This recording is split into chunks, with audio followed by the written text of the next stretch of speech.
क्या आप जानते हो, एक दुनिया में ऐसी चीज है जिससे यमराज भी डरता है। हम सब मौत से घबराते हैं, लेकिन गरुड़ पुराण और शिव पुराण में एक ऐसी स्थिति का वर्णन है जो मौत से भी 1000 गुना दर्दनाक है। इंसान मरता तो है लेकिन शरीर छोड़ जाता है, लेकिन इस स्थिति में आत्मा हर पल तिल तिल मरता। आज इस वीडियो में मैं ऐसे सच को लेके आ रही हूँ जो आपकी रूह कांप जाएगी। तो आखिर मृत्यु से भी बुरा इस दुनिया में है क्या? तो हम सब इस वीडियो के टॉपिक में आज जानेंगे कि मृत्यु से भी ज़्यादा बुरा इस दुनिया में है क्या। हम अपनी पूरी जिंदगी मृत्यु से बचने में लगा देते हैं, पैसा कमाते हैं, महल बनवाते हैं ताकि सुरक्षित से हम घर में रह सके। लेकिन हमारे शास्त्र जो कहते हैं वो मृत्यु तो केवल एक द्वार है। एक पुराना कपड़ा को त्याग के जैसे नया कपड़े हम धारण कर लेते हैं, ऐसे मृत्यु भी है। इंसान नया कपड़ा त्यागता है तो पुराना नहीं त्यागता है, पुराना निकाल के नया धारता है। ऐसे हमारे जीवन में जैसे ये पंचभूत शरीर है, इसमें से निकल के हमने दूसरे शरीर में जाना है। हमारा आत्मा नहीं मरता, आत्मा तो अमर है, लेकिन हम मरते हैं तो हमारा शरीर ही मरता है। इसलिए मृत्यु से भी बुरा इन 5 स्थितियों में मैं वर्णन करूंगी जो कि आपकी रूह बिल्कुल कांप जाएगी और आपको जीवन जीने का सीख भी मिलेगा। तो मेरे साथ बने रहिए अंतिम तक, ठीक है।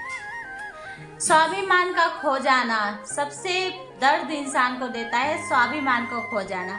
यदि किसी व्यक्ति अपने जीवन यापन के लिए अपने दुश्मन के सामने से झुकाना पड़े या अपने सिद्धांतों का गला घोटना पड़े तो ये जीवन में मृत्यु से भी बेहतर है। जब इंसान की नज़रों में उसकी खुद की इज्जत गिर जाए, ये हर दिन अंदर अंदर से धीरे धीरे मरता है। इसलिए अपना स्वाभिमान को कभी खोने मत देना। एक बार स्वाभिमान खो जाता है, इंसान जिंदगी भर उसी चीज़ को लेके, टॉपिक को लेके पड़ा रहेगा कि मेरे जीवन में ऐसा हुआ, ऐसे हुआ, मैं उसके सामने मेरे को गिराना पड़ा, गिराया, मेरे को ऐसे होता है। जीवन भर उसको पछतावा उस चीज़ का होता। मरने वाला इंसान एक दिन मर के जाता है, उसको तकलीफ नहीं होती, लेकिन जो मरता है, जो रोज रोज मरता है ना, उससे बेहतर और कोई कुछ भी नहीं। जो जीवित मृत्यु हो वो मृत्यु से भी बड़ा दुख देता है। तो दूसरा बिंदु में, ठीक है, धर्म से विमुख होना। शिव भगवान कहते हैं जो मनुष्य केवल अपनी इंद्रियों की तुष्टि के लिए जीता है, ये साक्षात सब बराबर है। जैसे शिव के बिना सब है हम सब, तो अगर आप शिव भगवान को या फिर किसी भी भगवान के शरण में नहीं हो, अगर भगवान से विमुख हो, तो फिर आप सब हो। आपका होना और ना होना एक ही है, ठीक है। मृत्यु से बुरा है बिना किसी उद्देश्य का जीना।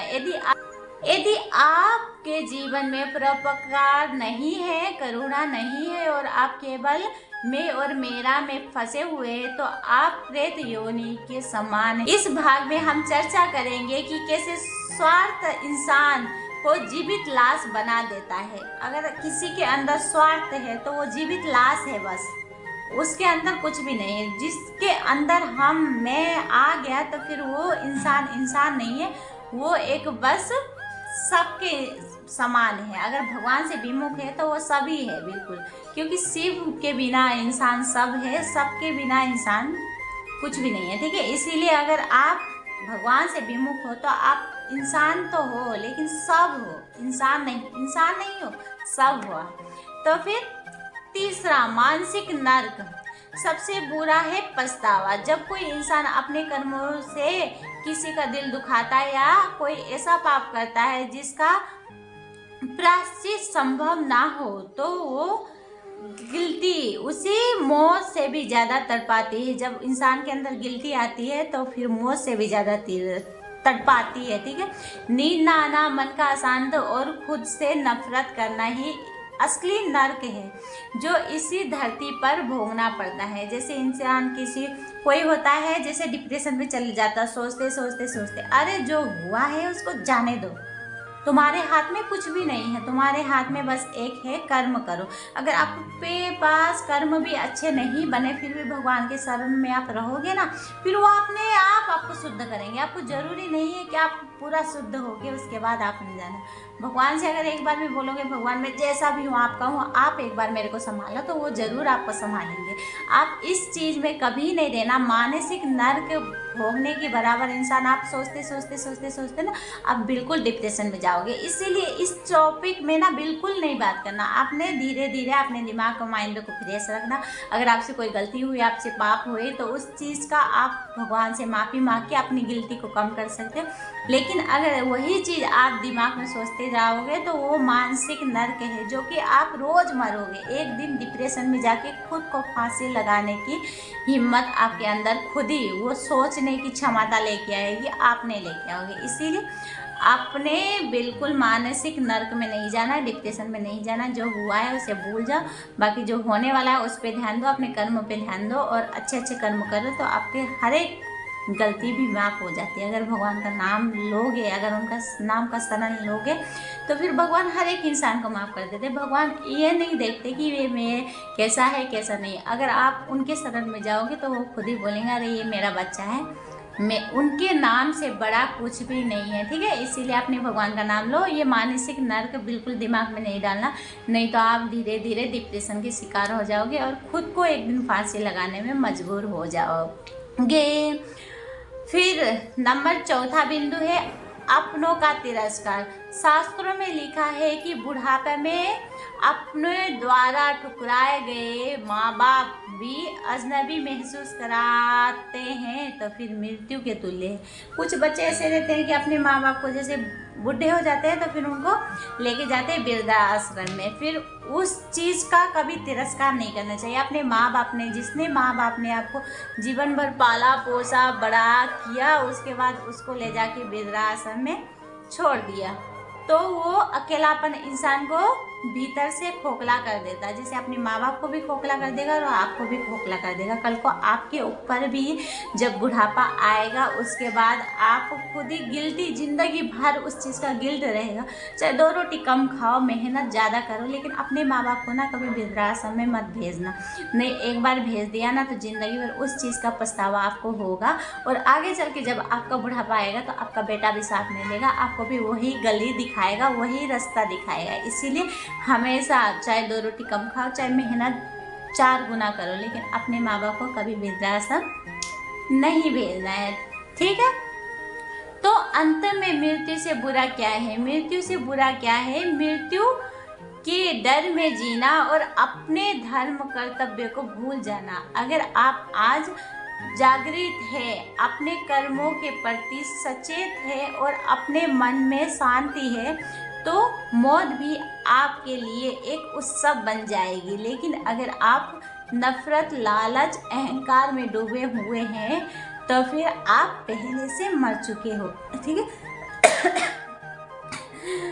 तो आज के बाद, अगर आज मेरी वीडियो देख रहे हो आप, तो आज के बाद बिल्कुल गिल्ट नहीं होना है। अगर आपसे कोई पाप भी बन गया है तो भगवान के सामने जाना, उनसे माफ़ी मांगना, भगवान मेरे से ऐसे पाप बन गया है, मेरे को माफ़ कर देना।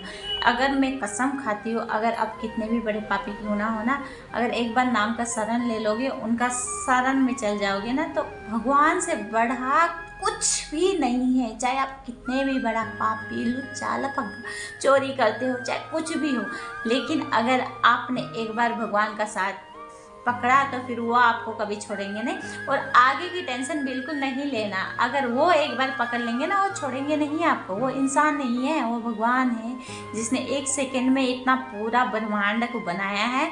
वो क्या आपको नहीं संभाल सकते? वो आपको अच्छे से संभालेंगे और गलत रास्ते में दोबारा कभी जाने नहीं देंगे। और जो पीछे हुआ है वो भगवान खुद ही माफ़ कर देंगे आपको। खुद हमारे भागवत गीता इतने बड़े पुस्तक है, जो कि हमारे भागवत गीता शास्त्रों के अंदर भी लिखा है, श्री कृष्ण के खुद वाणी में लिखा हुआ है। जो भी इंसान कितना भी बड़ा पापी योनि का क्यों ना हो, कितना भी बड़ा पापी क्यों ना हो इंसान, अगर वो एक बार मेरे शरण में आके नाथ मैं जैसा भी हूँ, बस आप कहूँ आप संभाल लो बोल के एक बार उनके सामने से हाथ फैला देता है ना, उसके बाद वो हर एक पाप से बाहर निकाल के उसको अपने शरण में ले लेते हैं। इसलिए इतना बड़ा हमारे पुस्तक है जो कि हमारे भागवत गीता जी है, उनमें लिखा हुआ है, तो वो बात कभी झूठ हो नहीं सकती। इसलिए आप अपने कर्मों में ध्यान दो। अगर आज इसीलिए आप अपने कर्म में ध्यान दो। आज तक जो हुआ हुआ, आज के बाद नहीं करना और भगवान के शरण में जाके माफ़ी मांगना, आपको जरूर माफ़ करेंगे। दोस्त, क्या आपको लगता है, क्या आपने कभी ऐसी स्थिति को महसूस किया है जो मौत से भी कठिन हो? कमेंट में हर हर महादेव जरूर लिखना और अपना विचार साझा करना। अगर मेरी बात कहीं पे भी आपको बुरा लगा हो तो मेरे को बता देना कि आपने यहाँ पे गलत बोला, तो अगली बार से मैं वीडियो थोड़ा सा और समझदारी से बनाऊंगी, थोड़ा और अच्छा स्क्रिप्ट लिख के लेके आऊँगी, जो मैं कुछ आपसे सीखूंगी, कुछ मैं आपको बताऊंगी। ये हमारी फैमिली की तरह है। तो इसीलिए अगर आपको मेरी बात कहीं पे भी बुरा लगा हो तो आई एम रियली सॉरी, मैं दिल से माफ़ी मांगती हूँ आप सबसे। और अगर आपको मेरी वीडियो अच्छी लगी हो तो हर हर महादेव जरूर लिखना। बाकी मिलती हूँ नेक्स्ट वीडियो पे। आज के लिए बस इतना ही। हर हर महादेव, बाय, राधे राधे, जय श्री कृष्ण।